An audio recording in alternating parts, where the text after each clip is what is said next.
चलो बच्चों, कैसे हो बेटा आप लोग सब।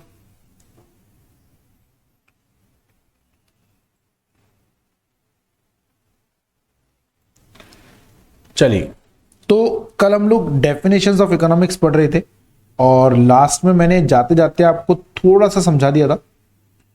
थोड़ा सा आगे डिस्कशन करते हैं और पहले मैं आपको चारों डेफिनेशंस का एक ब्रीफ करता हूं तो आपको थोड़ा इजी रहेगा। ठीक है,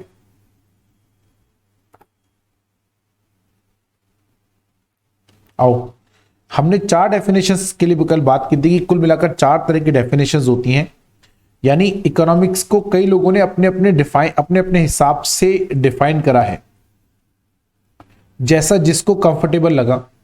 यहां पर आपको एक बात अच्छे से याद रखनी है जो कि बिल्कुल बेसिक चीज है। इकोनॉमिक्स में अल्टीमेटली कंसंट्रेशन इसी बात पर, डेफिनेशन भले ही हम लोग बहुत सारी पढ़ लेंगे अभी और अलग अलग लोगों ने अपने अपने हिसाब से अपनी अपनी डेफिनेशंस दी हैं, वो सब ठीक है, वो अपनी जगह एक चीज हो गई। लेकिन एक बेसिक चीज है जो इकोनॉमिक्स को बनाती है या जिससे इकोनॉमिक्स बनता है, वो बेसिक चीज वही सेम ही रहेगी, उसमें कोई परिवर्तन नहीं होगा। वो बेसिक चीज क्या है? वो बेसिक चीज है कि रिसोर्सेस और नीड्स। रिसोर्सेस और नीड्स, रिसोर्सेस क्या है? लिमिटेड है, जैसा हम लोग 2 दिन से पढ़ते रहे हैं। रिसोर्सेस लिमिटेड है और नीड्स अनलिमिटेड है। तो बेसिकली हमको इन दोनों के बीच में क्या करना पड़ता है? इन दोनों के बीच में कोऑर्डिनेशन करना पड़ता है। We need to decide which need to be satisfied with available resources, तो हमारा अल्टीमेट इकोनॉमिक्स यही है।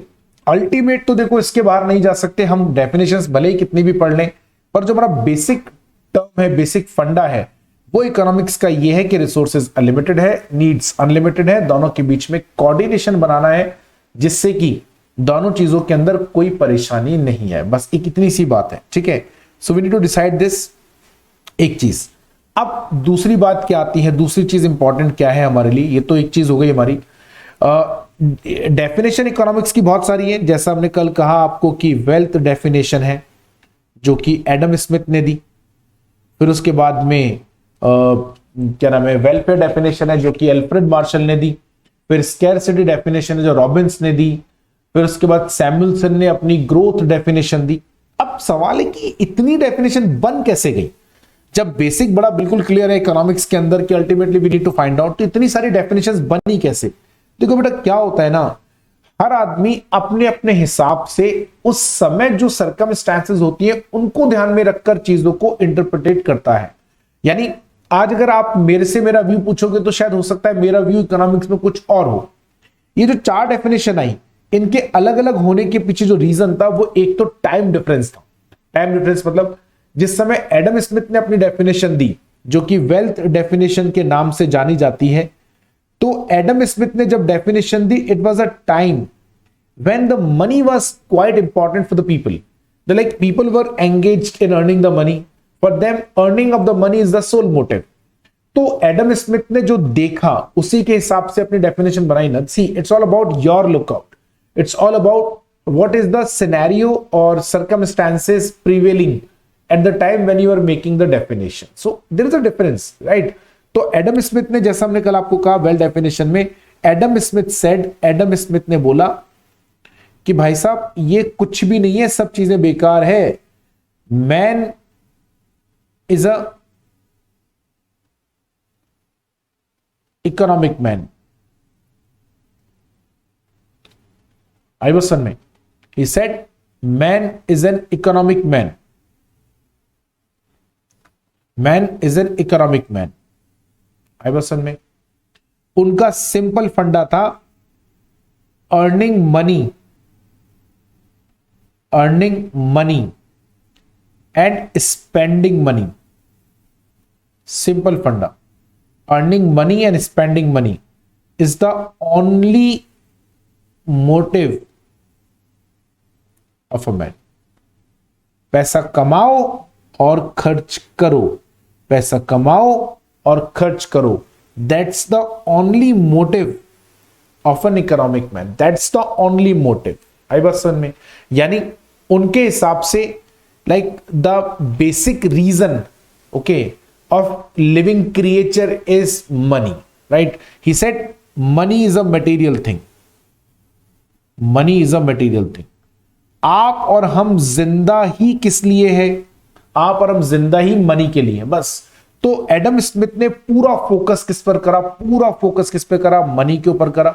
उन्होंने कहा it's all about economics is nothing. इनकी आखिरी लाइन जो है ना बड़ी स्पेशल है, economics is only study of wealth, that's it.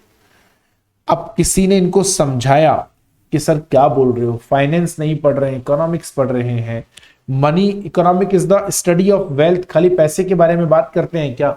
Adam Smith ने बोले नहीं, फिगर्स में नहीं, मनी के बारे में बात करने के लिए बोल रहे हैं। That will talk about the money only, पैसा पैसा पैसा, दैट्स इट। अब आपको शॉक्ड होगा सुनकर कि इनकी बात को क्रिटिसाइज इन्हीं के स्टूडेंट ने कर दिया। मतलब एडम स्मिथ की बात को, और तो क्रिटिज्म एक बहुत इंपॉर्टेंट चीज होती है, जैसा कि मैं पहले भी कई बार मैं कहीं बता चुका हूं या आप लोगों को नहीं बताया होगा, तो सुनिएगा जरा ध्यान से। क्रिटिसाइज करने में और बुराई करने में फर्क होता है। हम लोग शायद मतलब अभी जो हम जनरेशन है शायद हम लोग नई डिफरेंस समझ पाते कि दैट बुराई किसी ने आपको अगर क्रिटिसाइज भी करा तो we used to take it very seriously. Ego hurt हो जाता है। ईगो हर्ट क्यों हो गया? क्योंकि आपको ऐसा लग रहा है कि वो आपकी बुराई कर रहा है। सी, क्रिटिसाइज करना इज नॉट लाइक आपके प्रति कोई गलत व्यवहार। क्रिटिसाइज करने का मतलब है कि मैं आपकी बात को डिनाई या तो कर नहीं रहा हूं, मैं आपको और एक्स्ट्रा चीज बताने की कोशिश कर रहा हूं, या अगर मैं आपकी बात को डिनाई कर भी रहा हूं तो मेरे पास इसके बहुत सारे लॉजिक हैं। और जब एडम स्मिथ, अभी मैं वहां से रीड तो करूंगा ही, आपको रीड कराऊंगा पहले, लेकिन चारों डेफिनेशन में एक सरफेस डिफरेंस समझना जरूरी है।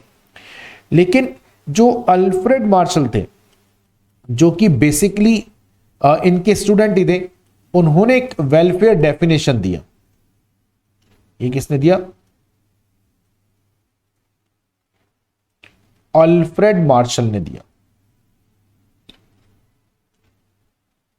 अल्फ्रेड मार्शल ने क्या बोला? बोले सर आप बिल्कुल सही कहते हैं, वेल्थ और मनी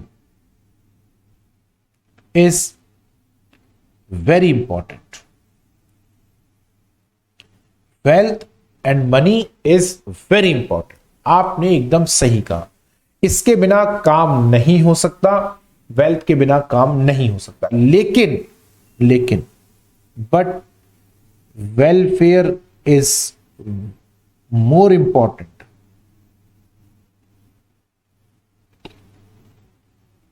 देन। कहने का मतलब, इफ एनी वेल्थ और money do not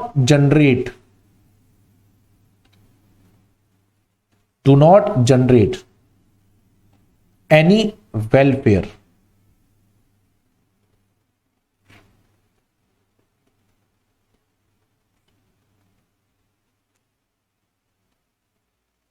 economic activities not relevant। उन्होंने कहा, इन्होंने क्या पॉइंट रखा? इन्होंने कहा आप ऊपर तो बात करते हो सेटिस्फैक्शन ऑफ नीड्स की, वहां आप बात कर रहे हो सेटिस्फैक्शन ऑफ नीड्स की, यानी अल्टीमेटली हमारी नीड सेटिस्फाई। यही तो आपने पढ़ाया था शुरू में। हाँ, पढ़ा तो यही था। अब सोचना पड़ेगा ना। देखो, इसको बोलते हैं क्रिटिज्म। उन्होंने हवा में क्रिटिसाइज नहीं करा। इसे आप ऊपर बोलते हो सेटिस्फैक्शन ऑफ नीड्स या satisfaction of want is very important, और जब तक सेटिस्फैक्शन का वांट्स का सेटिस्फैक्शन नहीं होगा तो अब मान लो अगर मैं वेल्थ कमा रहा हूं लेकिन मैं अपनी कोई नीड सेटिस्फाई नहीं कर पाया, या अपना कोई मेरी वांट है वो सेटिस्फाई नहीं हो पाई, तो फिर वेल्थ कमाने का पर्पस क्या रहा? बात एकदम लॉजिकल थी कि मनी की आप बात करते रहते हो, आप कहते हो money is the material thing, पैसा कमाओ खर्च करो, लेकिन मुझे अगर सेटिस्फैक्शन नहीं आ रहा तो बेकार हो गया। अब क्या करें हम मनी का? तो अल्फ्रेड मार्शल ने बड़ा अच्छे शब्दों में एक बात समझाई कि अगर कोई पैसा या कोई वेल्थ या कोई मनी, उससे आप वेलफेयर जनरेट नहीं कर पा रहे, उससे अगर आपका वेलफेयर नहीं आ रहा, तो फिर उस केस में आपका जो पैसा कमाना है वो बेकार हो जाता है, यानी इकोनॉमिक्स का कोई रोल नहीं। क्यों ऐसा बोला एक अल्फ्रेड मार्शल ने? He said man is a social man, right? Man is not an economic man, he is a social man. हाँ, आप कह सकते हो अल्फ्रेड मार्शल ने यहां पर सपोर्ट करा एडम स्मिथ को, सेट हाँ आप इकोनॉमिक कम वेलफेयर मैन बोलते, सोशल मैन बोलते हैं, इकोनॉमिक एंड सोशल मैन, तो भी हम मान लेते, पर आपने तो प्रॉपरली इकोनॉमिक मैन ही कर दिया। ऐसे तो नहीं होता। We live in a society, we live along with the relatives and family and friends, so the welfare is important. So man is a social man, he is not an economic man, he is a social man, right? He said economics is a normal science.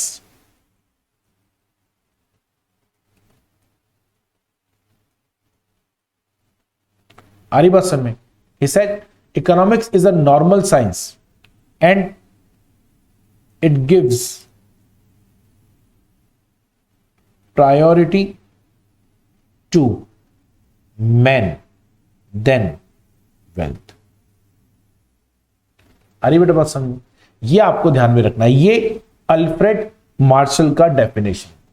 अब भाई साहब जैसे Alfred Marshall ने definition दिया तो हमें लगा यार अल्फ्रेड मार्शल इज राइट, सही कहा बिल्कुल, ये तो होना भी चाहिए, खाली पैसे के बारे में बात नहीं होनी चाहिए।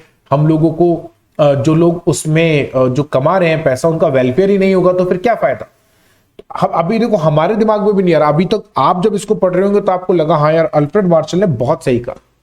लेकिन फिर एक नए इकोनॉमिस्ट आए जिनका नाम था रॉबिन्स, उन्होंने बोला यार ये डेफिनेशन भी खराब है।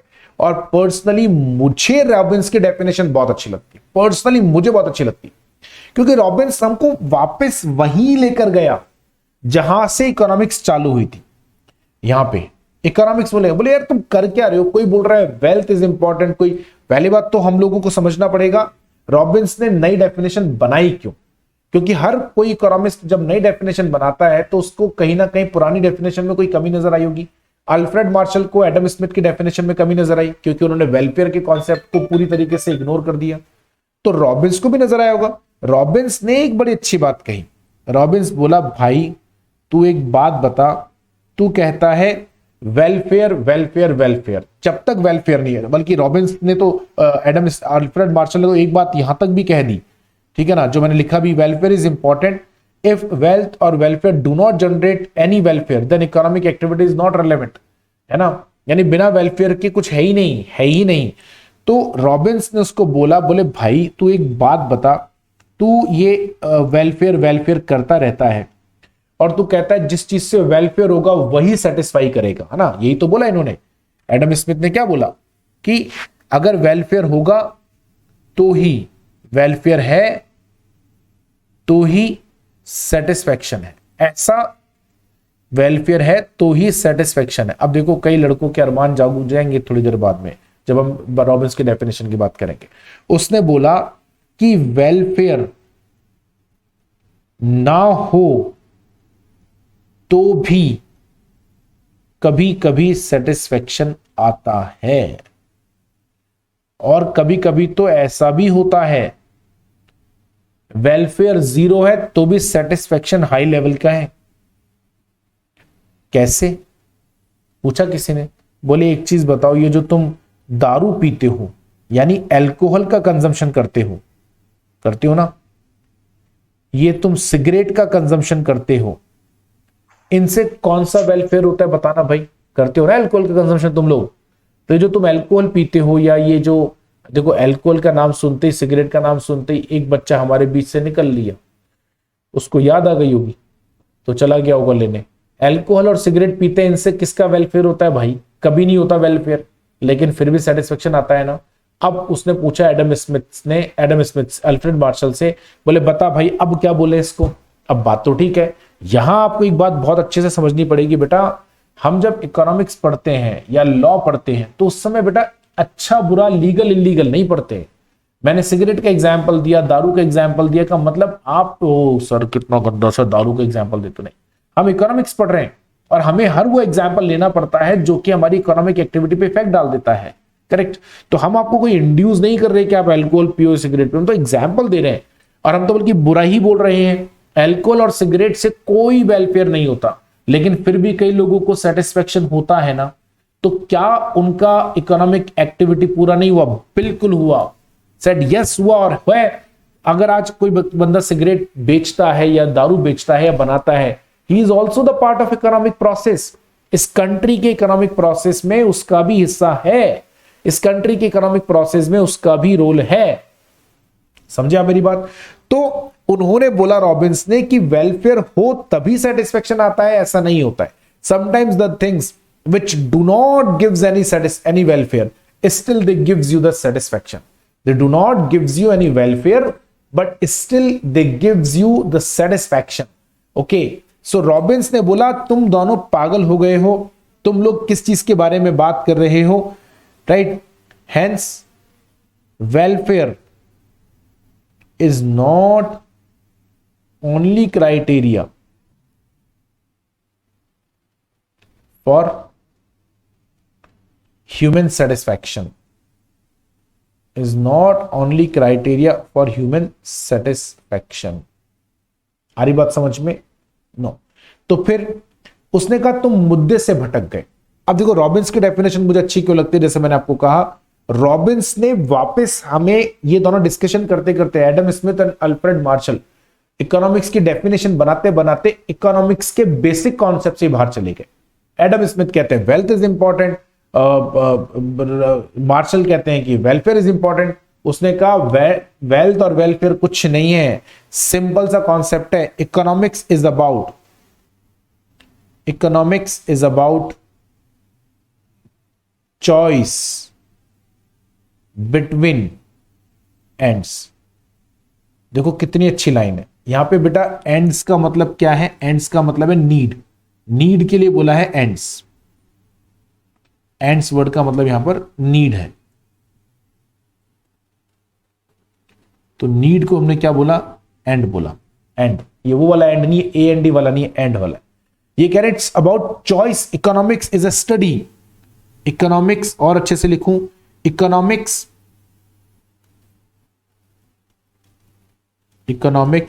Is a study about choice. It is study about choice कि आपकी जो नीड्स है सारी तो पूरी नहीं हो सकती। क्यों? Because resources are limited. और अच्छी बात तो अब आएगी, ये तो आपने पहले भी पढ़ लिया, रिसोर्सेज आर लिमिटेड। बोला जब आप यहां एंड की बात कर रहे हो तो ये मत देखना कि ये जो नीड है whether it will give welfare और नॉट, ये मत देखना। वो कहते हैं नीड है। उसने रॉबिन्स की डेफिनेशन को, अल्फ्रेड मार्शल की डेफिनेशन को हाई लेवल पर क्रिटिसाइज किया। रॉबिन्स ने अल्फ्रेड मार्शल की डेफिनेशन को हाई लेवल पे उसने कहा अच्छी बुरी नीड नहीं होती है, क्योंकि देखिए बुरी नीड क्या है जो आपको अच्छी नहीं लगती। रॉबिन्स बोले बोले बुरा क्या है? सिगरेट पीना मुझे लगता है बुरी जो है नीड है। अरे आपको लगता है भाई, जो पीता है उसके लिए वही नीड है। तो कल को उसका वेलफेयर की बात की जाएगी तो उसका वेलफेयर उसी से आ रहा है क्योंकि उसको सेटिस्फेक्शन आ रहा है। तो रॉबिन्स ने बोला फॉरगेट अबाउट द वेलफेयर और वेल्थ, फॉरगेट अबाउट द अच्छा बुरा, इन्हें बस नीड देखो, सारी नीड एक जैसी है। उन्होंने क्या करा? ऑल नीड्स, ये said all needs are on equal footing. All needs are on equal footing. Equal footing का मतलब सारी नीड्स बराबर हैं। आप अच्छी बुरी नीड की बात मत करो, सारी नीड बराबर है, अच्छी और बुरी नीड की बात मत करो। हमें तो बस इस बात से मतलब है कि हमें कौन सी वाली नीड पूरी करनी है, ठीक है ना? राइट। तो Robins said it is a choice between the ends. आप इसकी जगह ऐसे भी लिख सकते हैं, राइट। अदर वर्ड्स में अगर आप लिखना चाहें तो आप ऐसे भी लिख सकते हैं, economics is neutral between ends. बेटा इसका मतलब समझना ध्यान से, एंड्स का मतलब नीड्स, न्यूट्रल मतलब इकोनॉमिक्स हर नीड को बराबर मानता है। It is making all needs neutral, all the needs are equal, all needs shall be fulfilled equally, right. हाँ, लेकिन चूंकि रिसोर्सेज हमारे पास में लिमिटेड है, सो नेचुरली हम लोग सारी नीड्स को पूरी नहीं करेंगे। अब आपको डिसाइड करना है आपको अपनी कौन सी वाली नीड्स को पूरा करना है, वेलफेयर वाली नीड्स को पूरा करना है या फिर अदर देन वेलफेयर नीड्स को प्रमोट करना है। ठीक है, so it is neutral between the ends, that is to से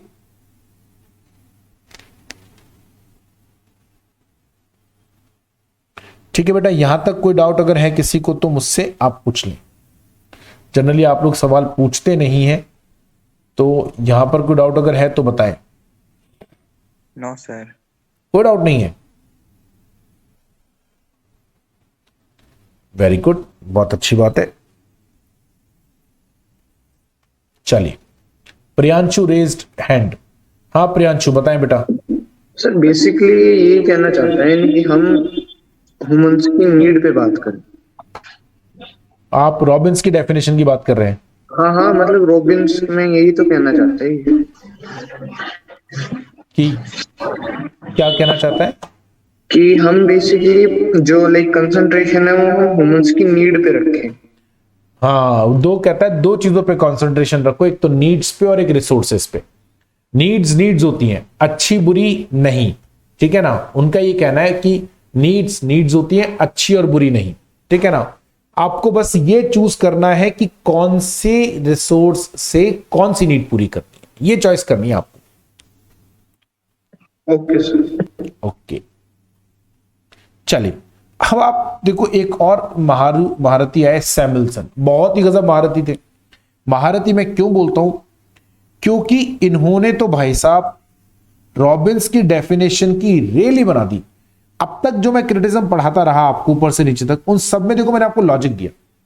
अल्फ्रेड मार्शल ने क्रिटिसाइज करा एडम स्मिथ की डेफिनेशन को, लॉजिक दिया। रॉबिन्स ने क्रिटिसाइज करा अल्फ्रेड मार्शल की डेफिनेशन को, तो लॉजिक दिया। लेकिन सैमुअल्सन ने जब डेफिनेशन दिया, मतलब इसे कहते हैं दगाबाजी, नमक हरामी किसे कहते हैं हम आपको बताते हैं अभी। सैमुअल्सन ने एज इट इज डेफिनेशन किसकी उठा ली, रॉबिन्स की, एज इट इज डेफिनेशन, कोई चेंज नहीं, बस दो छोटे छोटे चेंजेस करे, दैट आई लेट यू। लेकिन इन्होंने क्या बोला, रॉबिन्स की जो definition, Robins approach of economics is, देखो अब ध्यान से क्या लिख रहा है, नॉट यूनिवर्सल। अच्छा जी, भाई साहब कहते हैं यूनिवर्सल नहीं, मान ले मेरे हिसाब से तो यूनिवर्सल है। रॉबिन्स की डेफिनेशन मुझे बहुत पसंद है पर्सनली, क्योंकि वो आपको वाकई में जो इकोनॉमिक्स का बेसिक हमारा फंडा था वहां पर लेकर गई। उसने हमें याद दिलाया कि इकोनॉमिक्स में ये अच्छे बुरे पे चर्चा करने नहीं बैठे हैं हम, यहां पर ये पर चर्चा नहीं करने बैठे हैं कि शराब अच्छी चीज है या सिगरेट अच्छी चीज है या बुरी चीज है, या ये बोले, ये नहीं। हमारा अल्टीमेटली मुद्दा जो है वो ये है, रिसोर्सेज लिमिटेड है, नीड्स अनलिमिटेड है, कौन सी नीड पूरी करनी है, और जिस नीड को हम पूरा कर रहे हैं वो वेलफेयर देती है या नहीं देती है, या उससे हमें सेटिस्फेक्शन मिलता है या नहीं, इससे इंपॉर्टेंट नहीं है, राइट। तो उन्होंने बोला Robins approach is not universal. हमको लगा शायद ये बोलना चाहते होंगे कुछ जगह नहीं लगता होगा, पर इनकी जैसे फॉर एग्जाम्पल शायद ये डेवलप्ड कंट्रीज पे नहीं लगता होगा, या डेवलपिंग कंट्रीज पे नहीं लगता होगा, या डिक्टेटरशिप कंट्रीज पे नहीं लगता होगा, ऐसा कुछ बोलेंगे। पर इन्होंने क्या बोला, that is it is not applicable, it is not applicable. देखो मजेदार चीज देखना आप जरा ध्यान से अभी, एप्लीकेबल टू डेवलपिंग कंट्रीज, यानी ये डेवलपिंग कंट्रीज पर लागू नहीं होती। हमने कहा अच्छा फिर ठीक है, मतलब डेवलप पे तो लागू होती है, नहीं नहीं, it is also not applicable to developed countries. ये कैसे, मतलब डेवलपिंग कंट्रीज पे भी नहीं लगेगा, डेवलप्ड कंट्रीज पे भी नहीं लगता, तो फिर हमको लगा शायद डिक्टेटरशिप कंट्रीज पे लगेगा। उन्होंने कहा नहीं, डिक्टेटरशिप कंट्रीज पे भी नहीं लगता। अरे ये तो अब गजब हो गया, फिर बचा ही कौन भाई, डेवलपिंग कंट्री पे भी नहीं लगता, डेवलप कंट्री पे भी नहीं लगता, डिक्टेटरशिप कंट्री पे भी नहीं लगता, तो फिर किस पे लगता है भाई, ये नहीं बताया सैमुअल्सन ने। बस that is why I told you कि बड़ी सैमुअल्सन तो बड़ा ही महारथी था अपने आप में। आप कैसे ये बोल सकते हो कि कोई अप्रोच ना डेवलपिंग में लग रहा है, ना डेवलप में लग रहा है, ना डिक्टेटरशिप कंट्री में लग रहा है। He said it's nothing but only a like old wine in a new bottle. बोले कॉन्सेप्ट सेम ही इन्होंने अरे भाई नया नहीं, बेचारे सैमुअलसन रॉबिन्स ने तो सबसे पहले सही समझाया। एडम स्मिथ और अल्फ्रेड मार्शल तो वेल्थ वेलफेयर में ही लड़ते रह गए, वो ये भूल ही गए वेल्थ वेलफेयर पे लड़ते लड़ते कि यहां हम लोगों की चर्चा मुद्दा ये है कि रिसोर्सेज लिमिटेड है। लेकिन सैमुअल्सन रॉबिन्स ने याद दिलाया, और सैमुअल्सन भाई साहब ये कहते हैं कि भाई साहब ये डेफिनेशन तो डेवलपिंग कंट्री में भी नहीं लगेगी, डेवलप में भी नहीं लगेगी, डिक्टेटरशिप में भी नहीं लगेगी, और इट इज लैकिंग, ये ऐसा बोल रहे हैं, it is lacking, not applicable to, not applicable to, it is lacking. What it is lacking? It is lacking the dynamic concepts. Dynamic concept. भाई कौन से डायनेमिक कॉन्सेप्ट की बात कर रहे हो? तो हमने सैमुअलसन से पूछा कि आप हमें समझाओ कौन से डायनेमिक कॉन्सेप्ट की बात कर रहे हो जो रॉबिन्स भैया ने शामिल नहीं करे, बताओ कौन से ऐसे पॉइंट्स हैं, ठीक है ना। इन्होंने बोला कि रॉबिन्स भैया ने एक चीज पे कॉन्सेंट्रेट नहीं करा। हम बताओ कौन सी बात पे कॉन्सेंट्रेट नहीं करा। उन्होंने बोला all resources have alternative, all resources have alternative usages. All resources have alternative usages. Her resource का अपना एक ऑल्टरनेटिव क्या होता है, यूज होता है। यानी जरूरी नहीं है कि एक रिसोर्स से एक ही नीड पूरी हो। हमारी बात समझ में। दूसरा, जो हम लोगों को ऑल्टरनेटिव यूज करना है या जो यूज करना है, ठीक है ना, उस ये तो हमें पता है resources are used for producing of the goods. So he said resources may be used to produce commodities in present or in future. यानी उनके अकॉर्डिंग जो गुड्स आप प्रोड्यूस करते हो, those goods may be produced presently और for future, यानी resources को आज ही यूज करना है। यहां आकर हमको सैमुअलसन की बात थोड़ी सी सही लगी, यहां आकर हमें सैमुअलसन की बात थोड़ी सी सही लगी। सैमुअलसन ने दो बातें बड़े अच्छे से समझाई। उन्होंने कहा कि आप समझो ऑल्टरनेटिव यूसेजेस हैं, यानी जरूरी नहीं है कि हमें किसी रिसोर्स से एक ही नीड पूरी करनी है। By using that resource you may fulfil the multiple needs. Multiple needs मतलब you can fulfil two needs, दो अलग अलग नीड्स को हम पूरा कर सकते हैं, और ये तीन नीड्स भी हो सकती हैं। So we need to make a choice that which need we would like to fulfil. बात बिल्कुल सही है, ये बात हमारे भेजे में जम गई, इसमें तो हम लोग एग्री कर गए। और दूसरी बात जो उन्होंने बोली कि जो रिसोर्सेज हैं उनको आप आज ही क्यों यूज कर रहे हो, तो हमने कहा उससे क्या फर्क पड़ता है आज यूज करें या बाद में यूज करें। उन्होंने समझाया कई बार क्या होता है, आप किसी नीड को पूरा करने के लिए अपना कोई रिसोर्स यूज नहीं कर रहे। फॉर एग्जांपल, अपनी किसी नीड को पूरा करने के लिए आप कोई पर्टिकुलर रिसोर्स को यूज नहीं कर रहे, ठीक है, तो धीरे धीरे वो नीड ही खत्म हो जाती है। क्या ये बात सही है? बिल्कुल सही है। यानी आज उस रिसोर्स को यूज करके आप अपनी तीन नीड्स पूरी कर सकते थे, एक दो तीन, तीन अलग अलग नीड्स पूरी कर सकते थे। एक अभी है, दो नीड्स आपकी फ्यूचर में जनरेट होने वाली थी, ठीक है। ऐसे तो आप अपनी तीन नीड्स को पूरा कर सकते थे। अब आपने अपने उन रिसोर्सेस को यूज करके आज जो आपकी नीड है उसको आपने पूरा नहीं करा, यानी आपने रिसोर्स को यूटिलाइज नहीं करा, तो धीरे धीरे ऐसा होगा कि वो जो नीड है वो खत्म हो जाएगी। तो अब हमारे पास एक ऑप्शन आ गया, अब तो दो ही नीड पूरी करनी, एक नीड तुम्हारी खत्म ही हो गई, क्योंकि टाइम के खत्म होने के साथ साथ या टाइम के निकलने के साथ साथ नीड भी धीरे धीरे खत्म हो जाती है। ये बात मेरी भेजे में समझ में आ रही है आप लोगों की। So all resources have alternative usages. Resources may be used to produce the commodities in present और इन फ्यूचर। अभी या फ्यूचर की जो कमोडिटीज हैं उनको प्रोड्यूस करने के लिए भी आप इनका यूज कर सकते हो। आ रही बात समझ में? अब इन्होंने बोला बाकी आगे क्या बोला देखो, rest definition of Robins is correct. Rest of definition of Robins is correct. यानी अगर आप उस डेफिनेशन में सब ये दो चीजें भी जोड़ दो तो डेफिनेशन पूरी है। हमने फिर भी सैमुअलसन भैया से कहा कि एक बार सर ये तो बता दो। सैमुअलसन भैया से हमने जाते जाते पूछा, आपने बहुत अच्छा बताया, दो डायनेमिक कॉन्सेप्ट आपने बताए, तो इस बात को तो आपने अपना प्रूव कर दिया।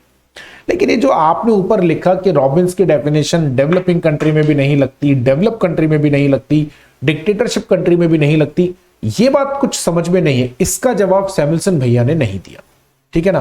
तो अब इन्होंने क्या डेफिनेशन बनाई, सैमुअलसन भैया की डेफिनेशन की हम लोग बात करते हैं। इन्होंने क्या डेफिनेशन बनाई देखिएगा जरा। इकोनॉमिक्स इज स्टडी ऑफ, ठीक है ना, मैन एंड सोसाइटी। करेक्ट। यहां पे सोसाइटी वर्ड रेफर किया गया है रिसोर्सेस के लिए, ठीक है ना। यहां पे जो मैन वर्ड है वो तो ह्यूमन बीइंग यानी ह्यूमन नीड्स के लिए यूज किया गया है, क्योंकि ह्यूमन नीड्स ही हमारा मुद्दा है। सोसाइटी वर्ड बेसिकली यूज किया गया है रिसोर्सेस के पॉइंट ऑफ व्यू से, ठीक है ना। So it is a study of man and society to choose with और विदाउट, टू चूज विद और विदाउट। ध्यान से सुनिएगा जरा। चूज विद और विदाउट यूज ऑफ मनी। पैसे को इन्होंने मुख्य रिसोर्स नहीं माना है, ठीक है ना। टू यूज ऑफ मनी, ये तो लिख दो ब्रैकेट में। Among resources, among scarce resources, among scarce resources. To choose with और without use of money among scarce resources. Scarce resources मतलब जो हमारे, क्योंकि रिसोर्सेस तो लिमिटेड है हमारे पास, तो उन्होंने क्या कहा, it is a study of man and society to choose among scarce resources, ठीक है ना। टू प्रोड्यूस, अब देखो क्या अच्छा लिखा, टू प्रोड्यूस कमोडिटीज और गुड्स। एक और लाइक मैं लिख देता हूं यहां पे, resources which have alternative uses, which have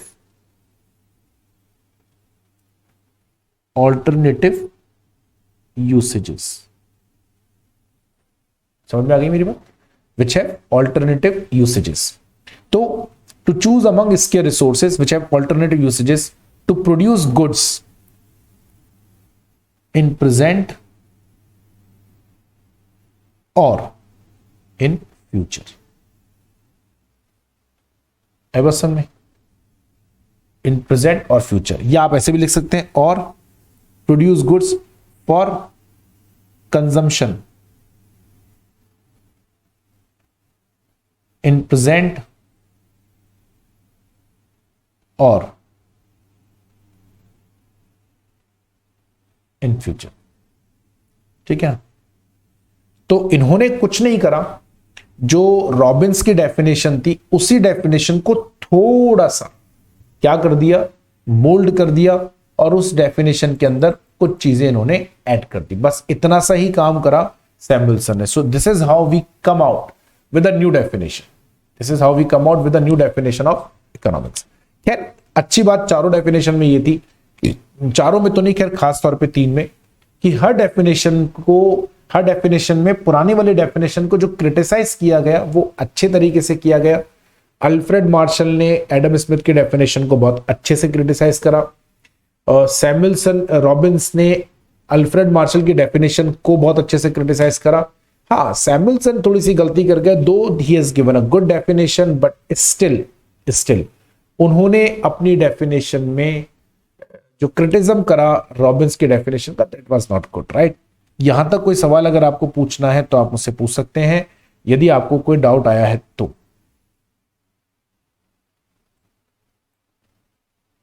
बेटा यहां तक कोई डाउट अगर आया है तो बता दें। नहीं है, चलिए बहुत अच्छी बात है।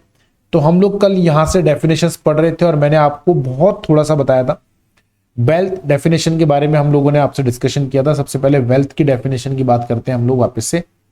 वेल्थ डेफिनेशन क्या बोलता है? Set almost all the classical economist follow wealth definition, क्योंकि ये डेफिनेशन तब बनी जब capitalist economy was in progress, यानी हाल, अच्छा इंडिया की बात भी नहीं चल रही, और ये डेफिनेशन सालों पहले बनी, आज से देखेंगे आप तो इट वाज इन 1776, यानी आज से लगभग पौने 300 साल पहले की हम बात कर रहे हैं, तो शायद ज्यादा की बात हो गई।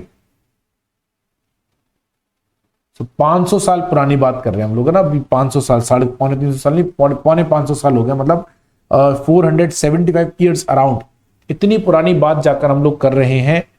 तब तो capitalist economy was in progress, like people were earning the money and the few people were earning the money and the society was surrounding towards the few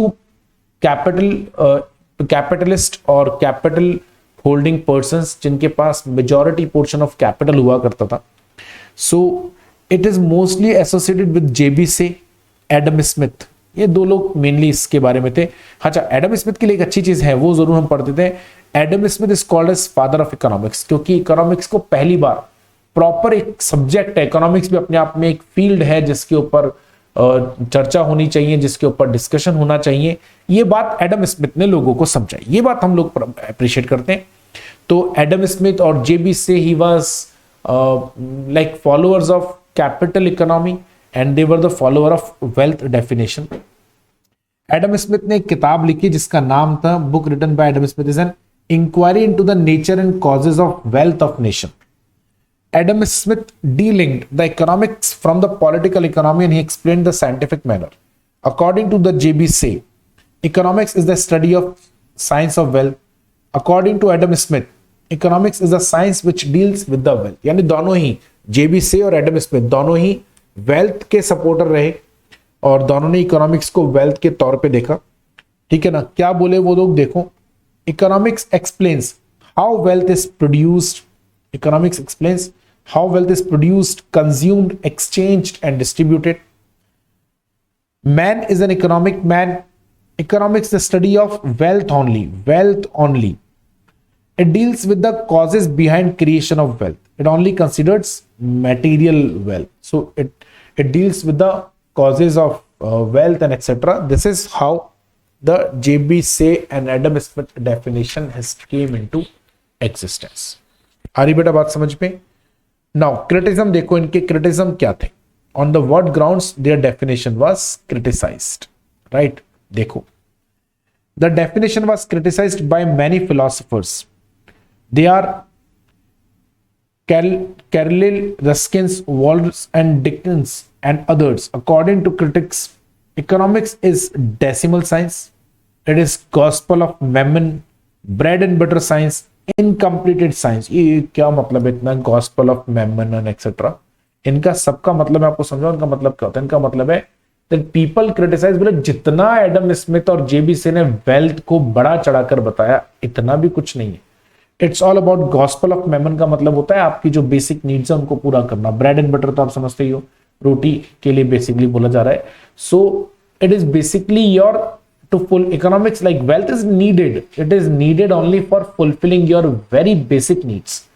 It is to fulfill your very basic needs. Very basic needs मतलब very basic needs like your bread and butter, your like living requirements, रोटी कपड़ा और मकान जिसे हम लोग बोलते हैं।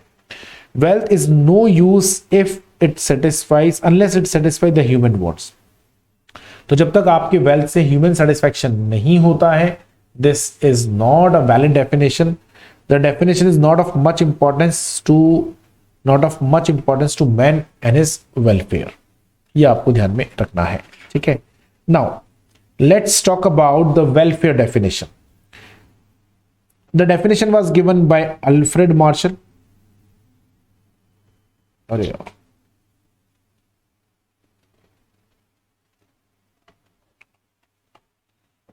the definition was given by Alfred Marshall. He was the follower of Adam Smith. He wrote a famous book on principles of economics or principles of political economics.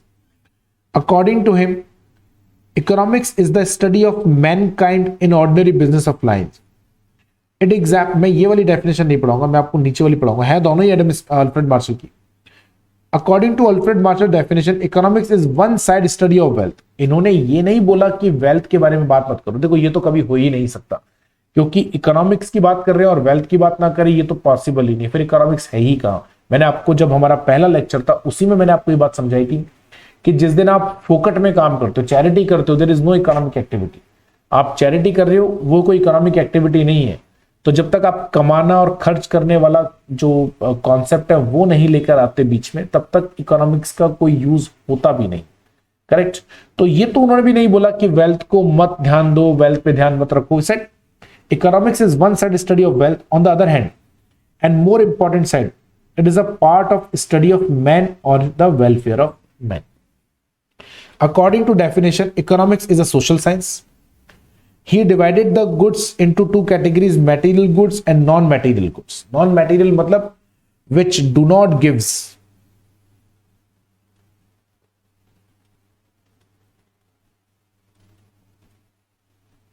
any welfare. उसको हमने क्या बोला? Immaterial goods which do not gives any welfare. Material goods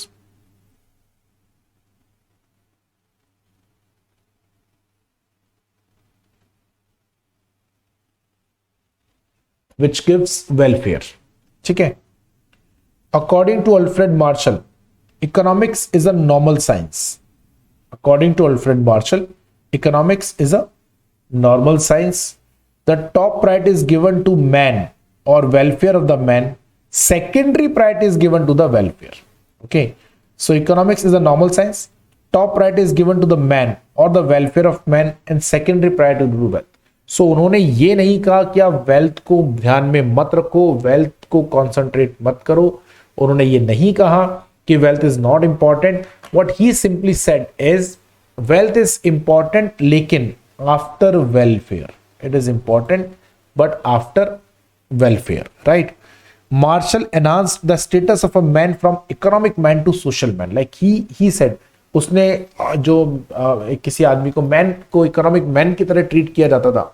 so first time he said नहीं, man is not an economic man only, he is also a social man. Economics related only some material goods which promote the human welfare. Now criticism क्या है? Welfare definition is an incomplete definition.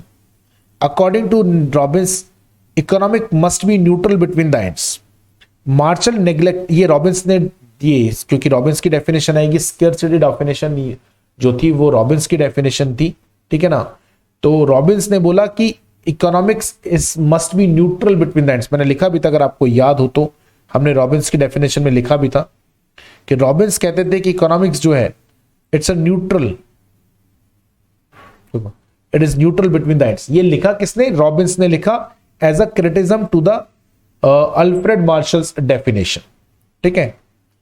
Martial neglected some material goods, ये line बहुत important है, which do not promote human welfare, but these goods are also produced, exchanged and consumed. So they are also come under the subject matter of economics, like cigarette, or it is like alcohol, etc. Now the Robbins has given an scarcity definition. He wrote a famous book. On essay on the nature and significance of economic science.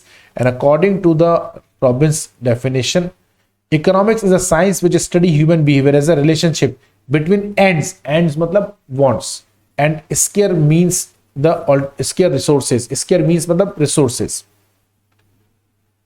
ends मतलब needs, scarce means मतलब limited resources, ठीक है। तो उनकी definition के according wants are unlimited, wants unlimited है लेकिन resources are limited. All resources have alternative usages. That's all about a problem of choice. According to this definition, economics is an analytical science. Analytical इसलिए बोल रहे हैं क्योंकि you need to analyze, because we need to analyze between our needs. ठीक है। It turns into universal science. It is a positive science. It is a neutral between that, right? Criticism मैंने बहुत सारे आपको लिखे, it is not a universal science, it is not applicable to develop countries, not applicable to dictatorship countries, not applicable to developing countries, it is also neglected the dynamic concept. ये सारे वो जो थे जिसने सैमुअलसन ने दिए, given by Samuelson. ठीक है बच्चों, आज के लिए बेटा बस इतना ही करेंगे, बाकी हम लोग कल इसके आगे कंटिन्यू करेंगे। तब तक के लिए थैंक यू वेरी मच।